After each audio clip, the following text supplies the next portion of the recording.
Hey yo! What's up mga idol? It's me Rems again at welcome back again sa aking YouTube channel. Kamusta mga idol? At matagal-tagal din naman akong hindi nakapag-upload. So ngayon, mag-upload ako mga idol kasi mag-update ako kasi may nabasa akong comment about sa video ko na paano ba maging checker at anong trabaho ng isang checker. So mga idol, bago natin simulan yan, quick intro muna tayo.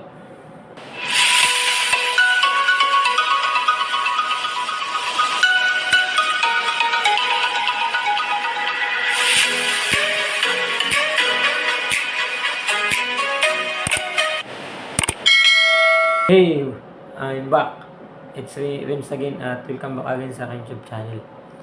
So mga idol, ito yung tanong ni at Joshua Jobero 7612. Sir, ano po yung requirement sa pag-apply bilang checker po? So idol, base sa aking karanasan sa Shemery Enterprises, ako po ay nag-apply kahit anong posisyon sa Shemery Enterprises. Isa po siyang tindahan ng mga appliances, mga damit, at kung ano pa po. Wala po siyang mga grocery. Yung enterprises po.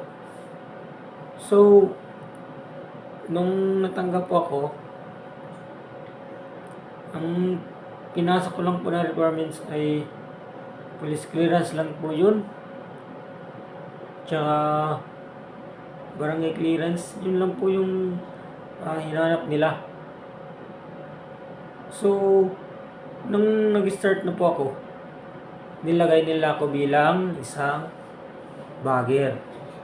So, yun, pinag-igihan ko.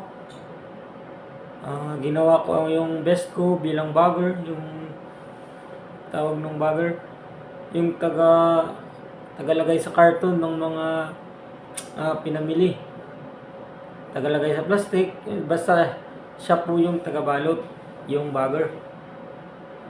Yun po. So, nakita nila na masipag ako, tsaka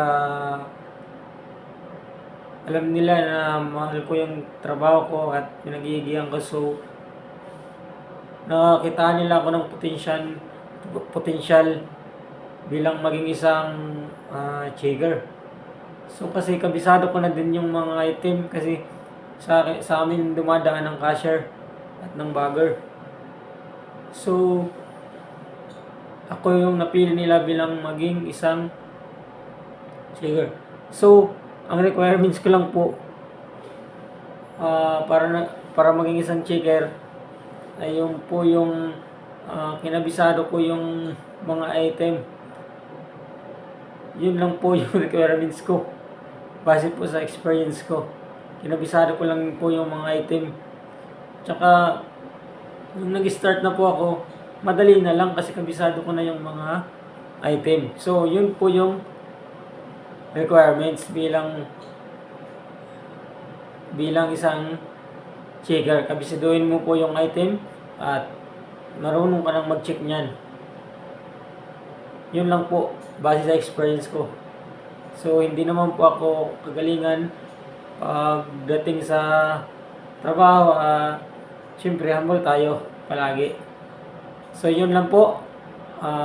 Maraming salamat po sa pagsuporta at sana maabot ko na po yung 4,000 watch hour at na-reach ko na po yung 1K subscriber. Sana dumagdag pa po at yung watch hour ko po sana dumagdag yung para ma-reach ko yung 4,000 watch hour.